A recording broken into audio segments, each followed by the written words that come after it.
4 people shot in front of the Foot Locker in East Point. I'm Camila Mary. We'll have a live report coming up.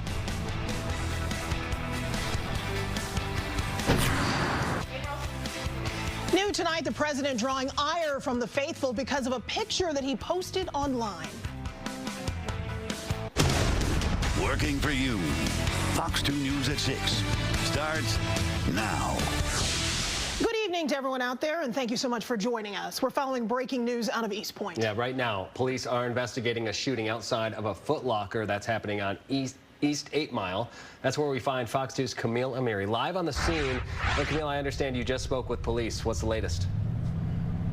Yeah, we did just get a briefing from police to find out that 4 people, a total of 4 men, have been shot. 2 of them have died, one here on the scene and another one at an area hospital, and then the other 2 victims taken to area hospitals. Take a look at some video. Still a very active scene. This happened about 10 till 3 at the Foot Locker in East Point on East 8 Mile, and Kelly, as you said at the beginning of the newscast.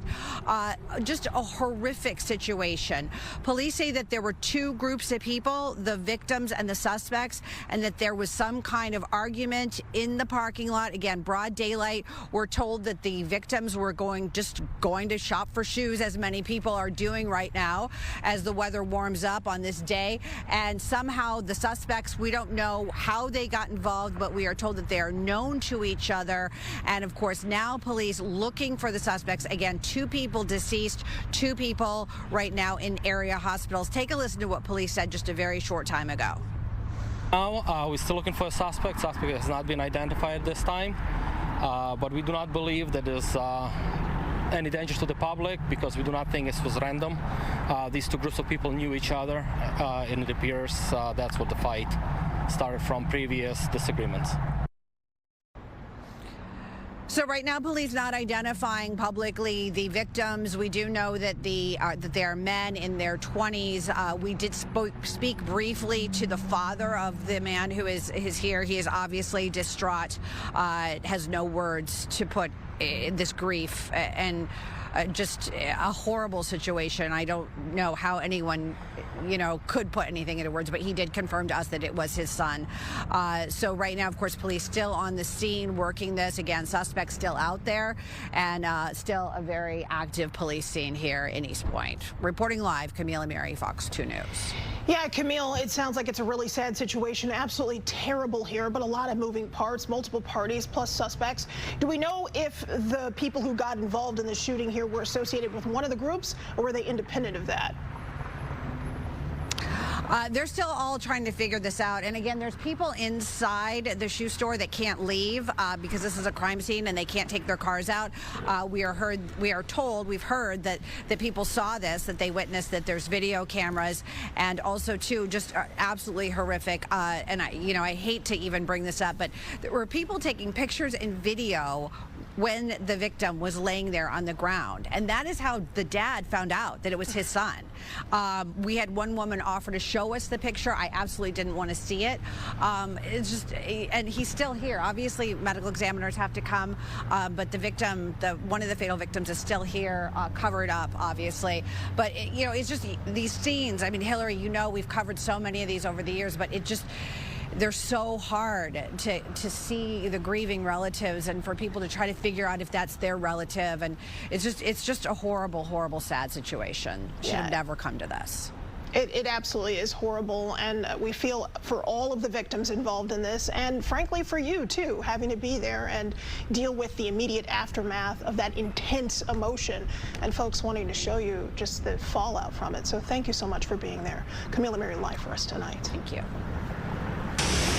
Turning our attention now to the weather. Coming off of yesterday, it was kind of a rough transition, even though it's not too bad out there right now. Not too bad. Let's check in with Weather Authority and meteorologist Stephanie Mead. Hi, Steph. Yeah, it is chilly out there, at least compared to yesterday, by almost 20 degrees or so. We topped out at 74. Today, we hit a high of 54 degrees, so that's exactly 20 degrees cooler.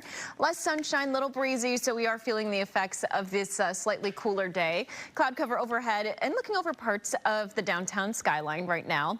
Most of us here across the state are in the 50s, 53 in Mount Pleasant, 52 in Lansing, 52 also in the city of Detroit. So overall, we are much cooler than where we were at yesterday for a lot of spots, but we are dry, at least for the time being. You notice a few showers down near parts of Ohio, and then additional moisture from southern Illinois, southern Indiana, and areas south. Now, eventually, we will see some moisture pinwheel right back in as early as tomorrow morning. So it is looking kind of soggy, I think, for our Sunday, more so than what we have seen today. And we did manage again to see quite a bit of dry time. Moisture from the south will push in. This is by noon. Additional showers will continue through about 6 o'clock tomorrow. We'll have more on that forecast coming up in the next 10 minutes or so, but don't forget you can always get the latest forecast by checking the Fox 2 weather app. You can download it for free in the App Store or Google Play. Dave. Thank you, Stephanie. A woman is charged with lying to law enforcement in the case of the missing Inkster teen who was recently found dead. Sources say Charla Pendergrass is charged with lying to the FBI while they investigated the 17-year-old missing case of London Thomas and her death. Michigan State Police arrested Pendergrass. She received a $50,000 cash surety bond. She must now wear a GPS tether. London was found dead in Southfield on April 25th after she went missing from her ex-boyfriend's home 3 weeks earlier. He has not been charged in the case.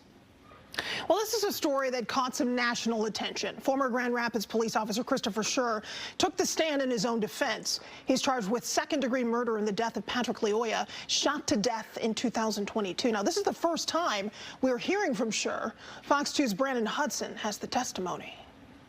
I only had essentially a viewpoint of his upper back and head area. I deployed my handgun and fired it in that direction. It ended up hitting and striking his head.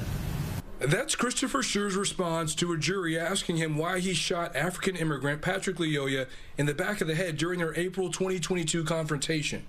The former Grand Rapids police officer, who is charged with second-degree murder, described how a traffic stop over a mismatched license plate escalated to Lyoya losing his life. Scher says Lyoya, who said he understood English, resisted several commands and later grabbed Scher's taser. Listen to what he says happened next. And what had you been trained to presume if a subject fought for a weapon from you? That they would use it on us. So how are you feeling about this situation now? Extremely stressed. And had you ever had that feeling before on the job? No, at this point I'm afraid that he's going to get the taser from me and use it on me. Under your training, Chris, are you required to wait to be seriously injured or killed before you can resort to deadly force? No. So what did you do next? I shot him. Why? I believe that if I hadn't done it at that time, I wasn't going to go home. Scher said after the shot, he was physically exhausted. Let's take a look at that. Later, Kent County prosecutor Chris Becker tried to point out inconsistencies between Scher's written report from 2022 and his testimony Friday. But even the taser's not going to kill you, right? My impression is that it can cause death or serious bodily injury. You were tased, right? Yes. You're still here talking to us. Yes. You watched people in the recruit class get tased. They all survived. Scher also mentioned what you saw unfold in the videos wasn't a fair assessment of what happened in real time. Testimony will continue when the trial picks back up on Monday morning. Brandon Hudson, Fox 2 News.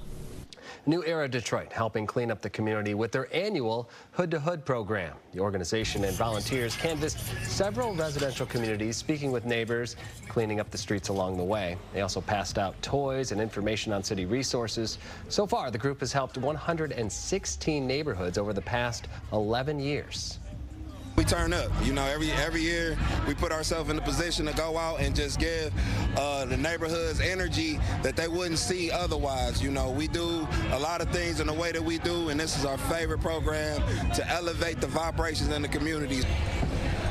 The next Hood to Hood event will be held Saturday, May 17th. You can check out neweraworld.org for more information there.